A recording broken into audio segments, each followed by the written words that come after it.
Hello बच्चों, मेरा नाम है मोहित और आपका स्वागत है हमारे यूट्यूब चैनल हिस्ट्री चैंपियन के अंदर। तो जैसा कि आप जानते हो, आपका जो हिस्ट्री का पेपर होने वाला है सेकंड सेमेस्टर का, उसका अभी जो थोड़े दिन पहले यूनिवर्सिटी एग्ज़ाम हुए थे, उसमें से जो सेकंड सेमेस्टर का जो एग्ज़ाम पेपर है वो आपके सामने मैं लेके आई हूँ। इस प्रश्न पत्र का आपको पूर्ण रूप से पूरा सॉल्यूशन भी करवाया जाएगा। साथ के साथ कौन से प्रश्न महत्वपूर्ण है आपके एग्जाम के लिए, वो सब भी बताए जाएंगे। तो ये बहुत इंपॉर्टेंट वीडियो होने वाला है, इसको आप पूरा ज़रूर देखना। तो शुरू करते हैं। देखो, आपका जो पेपर होगा history of the modern world, आधुनिक विश्व का इतिहास, इससे संबंधित ये महत्वपूर्ण प्रश्न है। History of the modern world, इससे संबंधित महत्वपूर्ण प्रश्न है। वीडियो को शुरू करें इससे पहले आप चैनल को सब्सक्राइब कर दीजिए, वीडियो को लाइक कर दीजिए और चैनल को अपने दोस्तों को जरूर से शेयर कर दीजिए। तो चलो शुरू करते हैं पहले नंबर क्वेश्चन की तरफ। निम्नलिखित में से संक्षिप्त में टिप्पणी कीजिए। देखो, जो ये है अति लघुतरात्मक प्रश्न। हर प्रश्न यहाँ पे ये टोटल आपको ऐसे 10 क्वेश्चन करने होते हैं और हर प्रश्न 2 नंबर का होगा। तो कुल मिला के जो अति लघुतरात्मक प्रश्न है वो कितने नंबर के होते हैं? 20 नंबर के होंगे। तो पहला जो क्वेश्चन है वो कौन सा करना था आपको? Trent house. तो ट्रेंट हाउस पे आपको टिप्पणी करनी थी।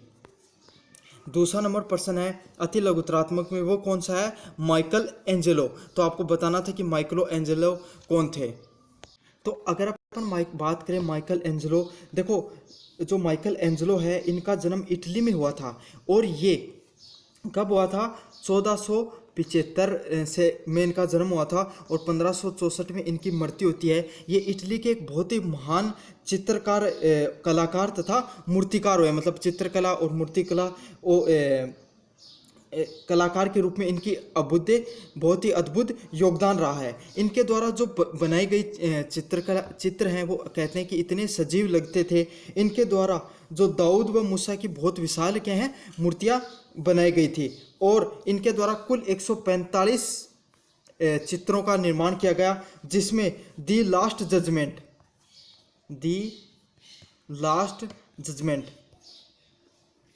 ठीक है, ये जो दी लास्ट जजमेंट नामक जो चित्र बनाया गया है वो बहुत ज़्यादा मशहूर हुआ।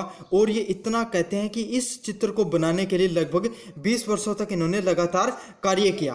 तो ये एक इटली के एक बहुत ही प्रसिद्ध क्या हुए थे? चित्रकार हुए थे। इनके द्वारा दी लास्ट जजमेंट नामक जो एक चित्र बनाया गया था वो बहुत ही प्रसिद्ध हुआ था। उसके बाद में बात करते हैं 3 नंबर, फोर्डिनाड दी लॉसलेप्स कौन है? तो जो फोर्डिनाड डी लेप्सेस है, ये एक फ्रांसीसी थे, ठीक है, फ्रांसीसी एक पॉलिटिशियन है, राजनीतिक रहे हैं। इनका जन्म 19 नवंबर 1805 में हुआ था, ठीक है। इन्होंने स्वेज नहर के रूप में इंजीनियर के रूप में काम किया था। इस नहर को आपको पता है, जो स्वेज नहर है ये बहुत ही प्रसिद्ध नहर है। तो इसको बनाने का जो मुख्य इंजीनियर के रूप में जो किसके द्वारा कार्य किया गया था, वो किया गया था फोर्डिनाड दी लॉसलेप्स के द्वारा। फिर अगले बात करते हैं चौथे नंबर क्वेश्चन की तरफ, बोस्टन टी पार्टी। तो बोस्टन टी पार्टी थी, ये क्या था, इस पर भी अपन बात करेंगे। देखो, बोस्टन टी पार्टी क्या होती है? जैसे ही ब्रिटेन के अंदर जब ईस्ट इंडिया कंपनी का राज था, उस समय उनके प्रधानमंत्री बनते हैं लॉर्ड नॉर्थ। जैसे ही जो ब्रिटेन के प्रधानमंत्री वो बनते हैं, वो अमेरिका के जो वहाँ के जो निवेशक होते हैं या फिर जो बिजनेसमैन होते हैं, उनको खुश करने के लिए क्या कर देते हैं, जो अमेरिका पर लगने वाले सभी प्रकार के जो कर हैं, टैक्स हैं, वो फ्री कर देते हैं। ताकि क्या है कि जो अमेरिका के जो उपनिवेशक हैं, बिजनेसमैन है, वो सारा अपना जो व्यापार है वो मुक्त रूप से कर सकें। लेकिन वो क्या साथ के साथ एक फैसला और लेते हैं, भारत से आने वाली जितनी भी चाय है, उस चाय का बेचने का अधिकार है वो किसको दे देते हैं? ईस्ट इंडिया कंपनी को दे देते हैं। ईस्ट इंडिया कंपनी पूरी दुनिया में और अमेरिका में भी भारत से लाई हुई चाय बेचेगी। लेकिन चाय पर वो क्या कर देते हैं? थोड़ा बहुत कर लगा देते हैं, नाम मात्र का कर।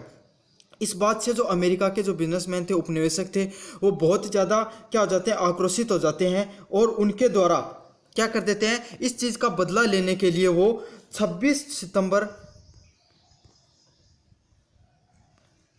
1773 को कुछ 40-50 लोगों के एक टोली बनकर वो आदिवासी रूप में या फिर जो आंदोलनकारियों के रूप में आते हैं और बोस्टन नामक जो बंदरगाह होता है, वहाँ पर जो ईस्ट इंडिया कंपनी है उनकी चाय की को एक नाव आती है, उस पर धावा बोल देते हैं, और जो चाय होती है उसको क्या, चाय की संदूकों को समुद्र में फेंक दिया जाता है। ठीक है, इसी घटना को इतिहास में क्या कहा जाता है, बोस्टन टी पार्टी के नाम से जाना जाता है। और ये हुई कब थी, 6 सितंबर 1773 में हुई थी। तो ये घटना कब हुई थी, 26 सितंबर 1773 में। बहुत महत्वपूर्ण घटना है, काफ़ी बार ये पूछा गया प्रश्न है। और कहते हैं कि इस घटना के बाद में इंग्लैंड और जो अमेरिका के बीच में जो व्यापार था वो लगभग खत्म होने की कगार पे आ गया था, और बहुत ही ज़्यादा आक्रोश हो गया था दोनों देशों के बीच में। चलो अब बढ़ते हैं 5वें नंबर क्वेश्चन की तरफ कि कोरवी क्या था। कोरवी क्या था, तो देखो मैं बता देता हूँ। फ्रेंच के अंदर कोरवी का अर्थ था जबरन श्रम कराना। मतलब कोरवी है ना, एक प्रकार का श्रम होता था जो फ्रांसीसी लोगों को करना पड़ता था कुछ एक लिमिटेड समय के लिए, और ये सरकार के द्वारा चलाया जाता था। जिस समय फसल कटाई वगैरह होती थी, ये एक प्रकार का मतलब सार्वजनिक श्रम था। सार्वजनिक श्रम मतलब सरकारी कार्य पे किया जाने वाला कार्य था। ये एक कर के रूप में हर व्यक्ति को चुकाना पड़ता था। मतलब ऐसे उदाहरण के रूप में समझ लीजिए, जैसा कि आपके पास कोई सार्वजनिक भवन का निर्माण हो रहा है। ठीक है, आप किसी शहर में हो या फिर कोई आप गांव में हो, वहाँ पे एक सार्वजनिक भवन का निर्माण हो रहा है। कोई ग्राम पंचायत मान लीजिए, किसी भी चीज़ का मान लीजिए। ठीक है, उस भवन के निर्माण के लिए आपके घर का किसी एक व्यक्ति को वहाँ पर जाकर मुफ्त में कार्य करना पड़ेगा। ये हर व्यक्ति का फ्रांस में क्या था, एक प्रकार का कर लगता था। तो इस कर को ही क्या बोलते हैं, कोरवी कर बोला जाता था। अब बढ़ते हैं 6ठे नंबर क्वेश्चन की तरफ, कोकारदा। ये कोकारदा क्या था, ये कॉन्कॉर्डेट भी बोला जाता है, कोकारदा भी बोला जाता है। देखो ये कॉन्कॉर्डेट एक प्रकार का समझौता था। मतलब किसके किसके बीच में होता है ये समझौता, ये नेपोलियन व पोप के बीच में हुआ था। देखो पोप कौन होते हैं, जो कैथोलिक धर्मगुरु होते हैं, चर्च होते हैं। वैसे ही क्या होता है, उनका जो सबसे बड़ा जो धर्मगुरु होता है उसे क्या बोलते हैं, पोप बोलते हैं। जैसे मुस्लिम धर्म में मौलवी बोला जाता है या पैगंबर बोले जाते थे। ठीक है, हिंदू धर्म के अंदर जैसे शंकराचार्य होते हैं, उसी तरीके से जो ईसाई धर्म होता है उसमें कैथोलिक चर्च होते हैं, उनका जो सबसे बड़ा धर्मगुरु होता है वो कौन होता है, पोप होता है। तो जो कोकारदा है वो कैथोलिक धर्मगुरु के बीच में, पोप के बीच में व नेपोलियन के बीच में क्या होता है, एक समझौता होता है। और ये समझौता कब होता है, 15 जुलाई 1801 के अंदर। ये एक प्रकार का समझौता होता है पोप व नेपोलियन के बीच में। तो इसको क्या, इसी घटना को क्या बोला गया, कॉन्कॉर्डेट या कोंकार्दा। चलो अब अगला क्वेश्चन सोल्व करते हैं। अब अगर अपन बढ़ते हैं 7 नंबर क्वेश्चन की तरफ, रेड कुर्ती टीम, लाल कुर्ती दल क्या था। तो जो लाल कुर्ती दल या लाल कमीज दल है वो क्या है, इटली के जो सबसे बड़े महानायक हुए उनके एकीकरण करने पर गेरीबाल्डी। तो गेरीबाल्डी है, हम सब जानते हैं वो अमेरिका का जो इटली का जो एकीकरण हुआ था उसके एक सबसे बड़े स्वतंत्र सेनानी थे, एक प्रकार से एकीकरण वाले सेनानी थे। तो इनका जो दल था, इनके द्वारा हमेशा लाल कलर की जो शर्ट पहनी जाती थी, ये उनका एक सिंबल था एक तरीके से, इसलिए उन्हें क्या कहा जाता, लाल कुर्ती दल कहा जाता था। अब इनके द्वारा क्या होता है, एक प्रकार की एक घटना होती है, 5 मई 1860 को जो गेरीबाल्डी है वो अपने एक हजार के लगभग स्वयंसेवक या मतलब उनके जो कार्यकर्ताएं थे उनको लेकर सिसली नामक जगह है एक इटली के अंदर, वहाँ पर जाते हैं। और वहाँ पर नेपिल्स की जो सेना होती है, इटली के जो राजा नेपिल्स होते हैं उनकी जो सेना होती है उससे लड़ाई कर देते हैं और उन्हें परास्त कर देते हैं, और उन पे क्या हो जाता है, उनका अधिकार हो जाता है। और धीरे धीरे पूरे जो सिसिली है वहाँ पर जो है गेरीबाल्डी है वो क्या कर लेते हैं, अधिकार कर लेते हैं। तो जो गेरीबाल्डी का जो इटली के एकीकरण के जो सबसे बड़े स्वतंत्र सेनानी हुए गेरीबाल्डी, उनके दल के द्वारा जो लाल कपड़ा पहना जाता था एक सिंबल के रूप में, उसे ही उस दल को ही क्या कहा जाता था, लाल कुर्ती दल कहा जाता था। अब बढ़ते अपन 8 नंबर क्वेश्चन की तरफ, इस्करा। तो इकरा क्या है।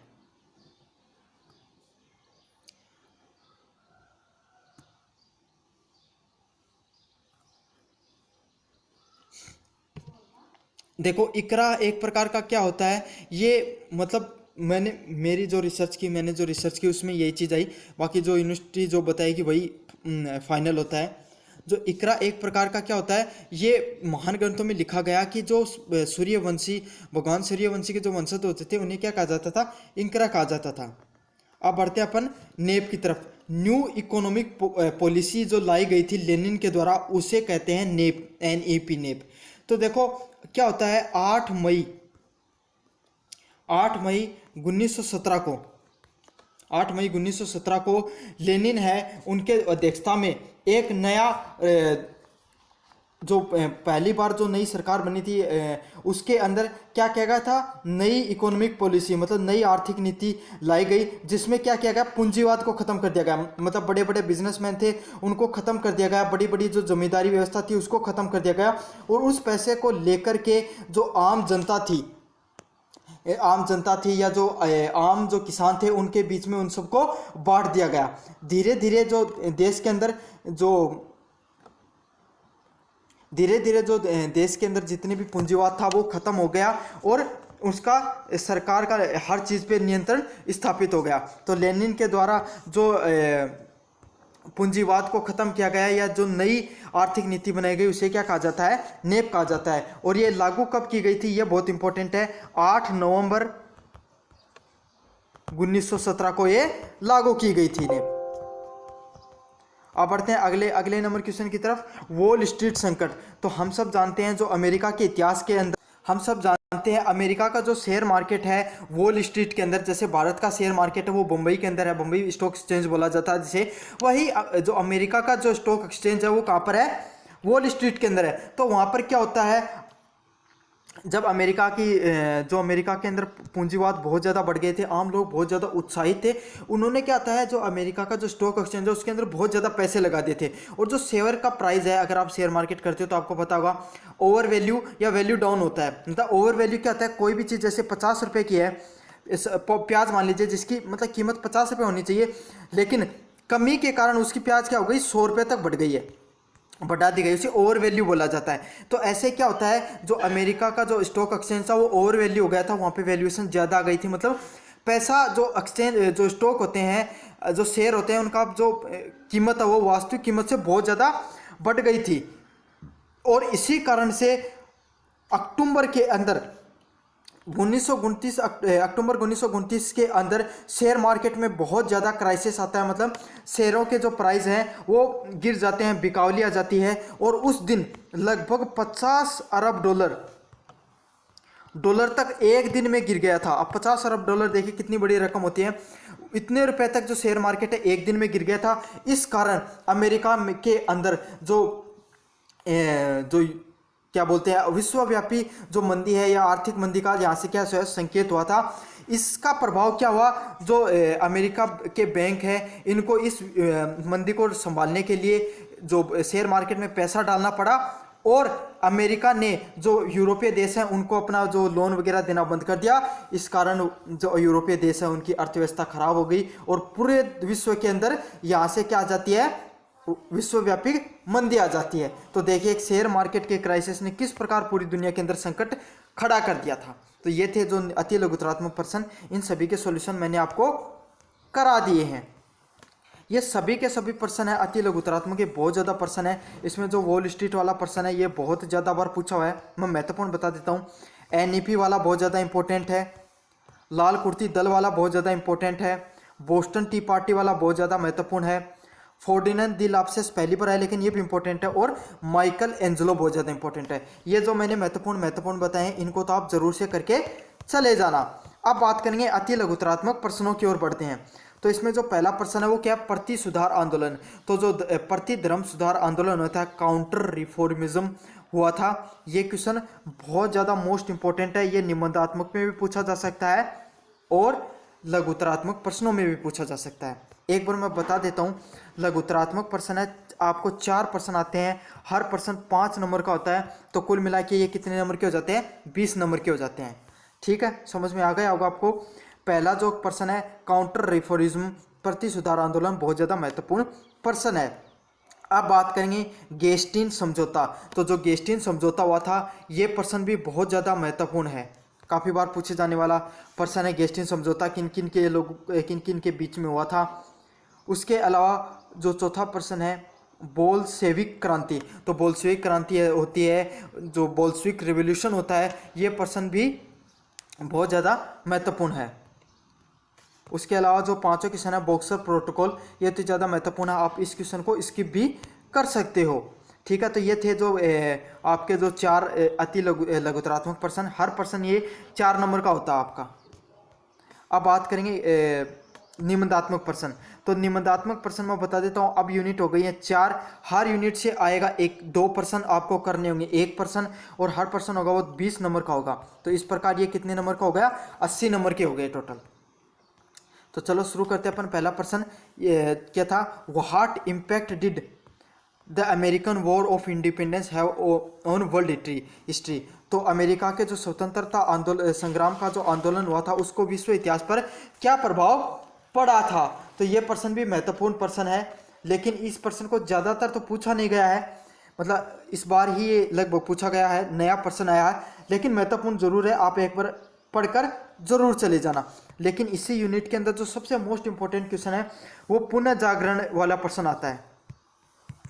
क्या तो पुनः जागरण वाला आएगा या फिर धर्म सुधार वाला प्रश्न। ठीक है, यूनिट फर्स्ट के अंदर पुनः जागरण और धर्म सुधार वाले प्रश्न ज़्यादा इंपॉर्टेंट है। इसी यूनिट के अंदर जो दूसरा नंबर प्रश्न आया था वो क्या था, I am the revolution, I am one of the who has ended the revolution, explain the above Napoleon. तो मैं क्रांति हूँ, मैंने ही क्रांति का अंत किया है, नेपोलियन के उक्त कथनों को विवेचना कीजिए। तो यही नेपोलियन का जो प्रश्न है ये मैंने मेरे गेस पेपर के अंदर भी दिया था, और ये प्रश्न सेम टू सेम आया भी है। गेस पेपर देखना चाहते हो तो अपने जो मैं उसका जो टेलीग्राम है कमेंट बॉक्स में उसका लिंक दे दूंगा। तो ये प्रश्न बहुत ज़्यादा इंपॉर्टेंट है, मैं ही क्रांति हूँ, मतलब ये क्वेश्चन ऐसे भी पूछा जा सकता है, नेपोलियन बोनापार्ट का आप जीवन परिचय दीजिए, ये काफ़ी बार इंपॉर्टेंट प्रश्न है, पूछा गया है। 7 नंबर प्रश्न है, ये तो बहुत ज़्यादा महत्वपूर्ण है, give the detail of Japan modernization, Japan के आधुनिकीकरण का विवरण कीजिए। तो जापान का जो आधुनिकीकरण हुआ था उसको आपको क्या करना है, टिप्पणी करनी है। ये क्वेश्चन क्या तो जापान का आधुनिकीकरण आएगा या फिर जर्मनी का एकीकरण आएगा, आप देख लेना। इन दोनों में से आपका जो यूनिट सेकंड है उसमें से एक क्वेश्चन जरूर आएगा, क्या तो जापान का आधुनिकीकरण आएगा या फिर इटली जर्मनी का एकीकरण आएगा। उसके अलावा जो प्रश्न आए थे सेल्सविग होस्टिंग समस्या व सेंडोवा का युद्ध आया था, तो ये प्रश्न भी आए थे बड़े वालों में से। अगले क्वेश्चन की तरफ जो शुरू करें, 8 नंबर क्वेश्चन, मेसोलिनी के उदय एवं पतन के कारणों की विश्लेषण कीजिए। Analyse the reason for the rise and fall of Mussolini. तो मेसोलिनी के जो हुआ था उसके जो आपको बताना है, जो इटली का जो फांसीवाद है उसी से संबंधित ये पूरा का पूरा प्रश्न है। इटली के अंदर जो फांसीवाद हुआ था ये, तो इसके अंदर 2 प्रश्न बनते हैं, क्या तो हिटलर का जो नाजीवाद है वो आएगा, ठीक है। उसके अलावा जो ये डॉक्टर सन्यात सेन वाला क्वेश्चन है, या फिर इसको ऐसे पूछा जा सकता है 1911 की चीनी क्रांति पर टिप्पणी कीजिए, ठीक है, या फिर रूसी क्रांति आएगी।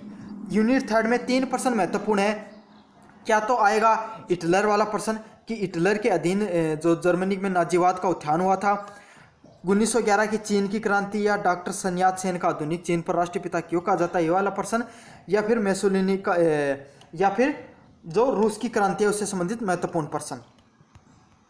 मैंने आपको हर यूनिट से महत्वपूर्ण प्रश्न भी बता दिए हैं। 9 नंबर क्वेश्चन है, वे कौन सी परिस्थितियां थी जिनके कारण द्वितीय विश्व युद्ध हुआ। What was the circumstances that led to the start of World War II। तो ये प्रश्न तो मोस्ट इंपॉर्टेंट है, ये मान लीजिए आप, सबसे ज़्यादा महत्वपूर्ण प्रश्न है। दोनों के दोनों प्रश्न मैंने अपने गेस पेपर में दिया था, ये प्रश्न भी गेस पेपर में दिया था, अच्छे से देखो था आप। तो इस प्रश्न को ऐसे भी पूछा जा सकता है, द्वितीय विश्व युद्ध के कारणों व घटनाओं का क्या कीजिए, वर्णन कीजिए। ये बहुत ज़्यादा महत्वपूर्ण प्रश्न है, ये प्रश्न पूछा जाएगा यूनिट 4 के अंदर।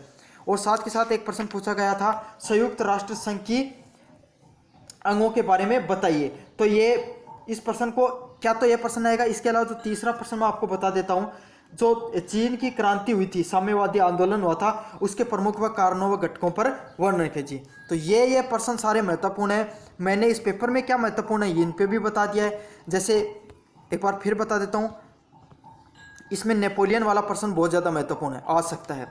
जापान के आधुनिकीकरण वाला तो मोस्ट इंपॉर्टेंट है, ठीक है। उसके अलावा डॉक्टर सन्यात सेन वाला चीन की जो क्रांति है वो वाला बहुत महत्वपूर्ण प्रश्न है, और इसमें ये दोनों ही महत्वपूर्ण प्रश्न इनमें से आ जाएंगे। इसके अलावा जो मैंने जो महत्वपूर्ण प्रश्न बताए हैं यूट्यूब चैनल पे वो जरूर से देख लेना। धन्यवाद।